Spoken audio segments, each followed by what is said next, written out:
Oke, nama saya Eldi Majias, bertugas di Pejabat Risda Telupit.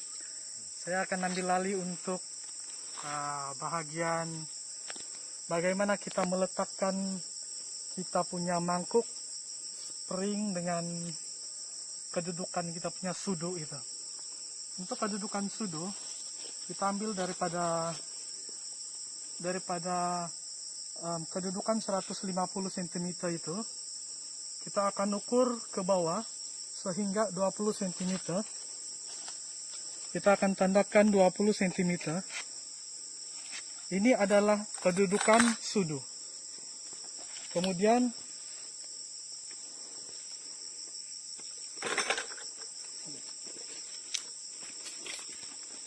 kedudukan sudu pada 20 cm.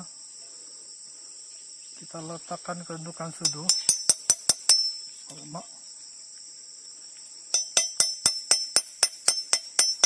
Alright.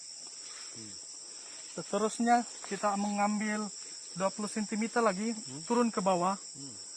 Ini adalah kedudukan kita punya mangkuk. Dengan kedudukan dawai penyangkut juga. 20.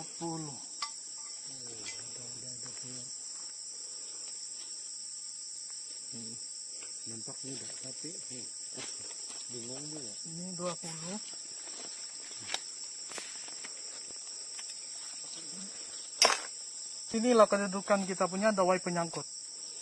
Di kedudukan 20 cm ke bawah. Mangkuk kita akan sini. Dan kita punya spring. Mantap itu.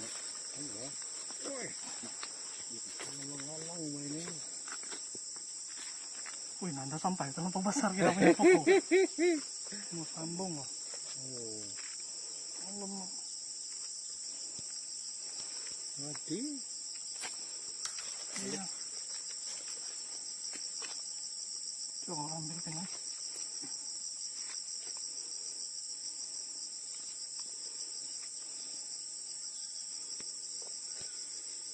Kita lepas netnya. 1 Januari. Oke, jadi di sinilah kedudukan kita punya mangkuk, di mana seperti yang saya katakan tadi, jarak daripada 150 cm ke bawah merupakan kedudukan sudu kita. Manakala 20 cm ke bawah lagi merupakan kedudukan kita punya mangkuk lah. Ini adalah jarak yang disyorkan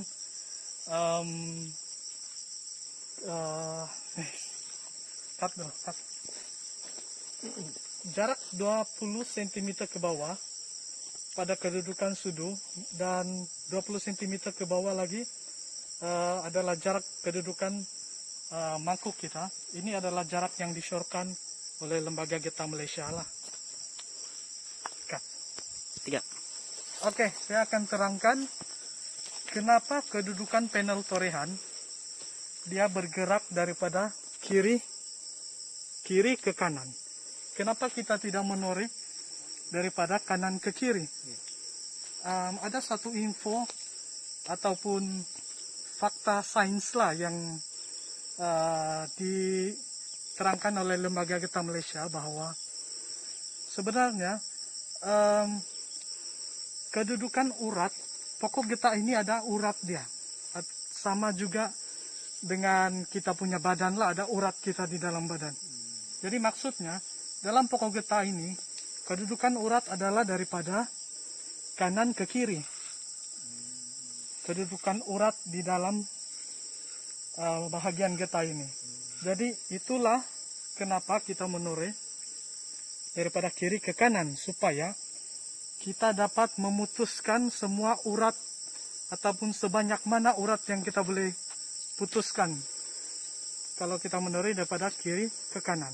Kalau kita menoreh daripada kanan ke kiri, mungkin peratus urat yang kita dapat putuskan sedikit ataupun lebih rendah. Jadi itu akan mengakibatkan kita punya penghasilan tidak semaksimal yang mungkin. Tapi apabila kita menoreh daripada kiri ke kanan, peratus ataupun urat yang kita dapat putuskan di dalam getah itu lebih banyak. Itu akan mempengaruhi semaksimal mana kita punya hasil yang kita boleh dapat dalam satu-satu torehan itu. Tiga. Alright, kenapa kita menore ataupun kenapa panel torehan kita diambil pada kedudukan 30 darjah? Antara sebab yang kita boleh perhatikan adalah pada kedudukan 30 darjah tersebut, aliran ataupun mengalirnya getah itu ataupun lateks pada kedudukan 30 dia tidak terlalu perlahan, dia tidak terlalu laju ataupun lebih cepat. Ini akan mengakibatkan sekiranya kalau terlalu curam, terlalu laju,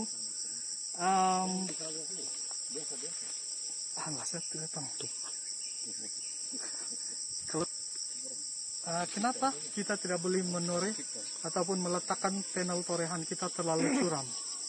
Karena aliran tersebut akan terlalu laju sehingga dia terkeluar daripada landasan dia. Maksudnya, contohlah dekat sini. Sekiranya terlalu curam, air getah tersebut ataupun latex tersebut akan tidak melalui dia punya aliran ataupun landasan, dia akan terkeluar. Tetapi kalau terlalu landai pula, latex tersebut akan mudah ataupun lebih cepat mengeras dan mengakibatkan penghasilan latex kita ataupun latex yang dapat kita tuai akan lebih rendah lah.